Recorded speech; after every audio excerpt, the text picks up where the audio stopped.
சென்னை மதுரவாயில் அடுத்த அயப்பாக்கம் ஊராட்சியில் உள்ள அண்ணா பசுமை பூங்காவில் தனியார் அகாடமியான எம்கேஎஸ் அகாடமி மற்றும் பெண்கள் கூட்டமைப்பு சார்பில் புத்தாண்டு விழா நடைபெற்றது.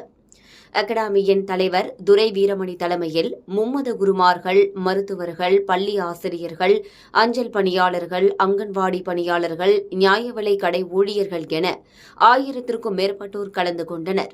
விழாவில் எதிர்வரும் புத்தாண்டை கொண்டாடும் விதமாக இந்து, கிறிஸ்தவம், முஸ்லிம் என மும்மத சமய குருமார்கள் ஒன்றிணைந்து கேக் வெட்டி புத்தாண்டை கொண்டாடினர். இதனைத் தொடர்ந்து மக்களுக்கு சேவை செய்து வருபவர்களை கௌரவிக்கும் வகையில் அயப்பாக்கம் ஊராட்சியில் உள்ள மருத்துவர்கள், சுகாதாரத்துறையினர், பள்ளி ஆசிரியர்கள், மின்வாரிய பணியாளர்கள், அங்கன்வாடி பணியாளர்கள், அஞ்சல் பணியாளர்கள், நியாய விலை கடை ஊழியர்களுக்கு சிறந்த சேவைக்கான விருதுகள் வழங்கி கௌரவிக்கப்பட்டது.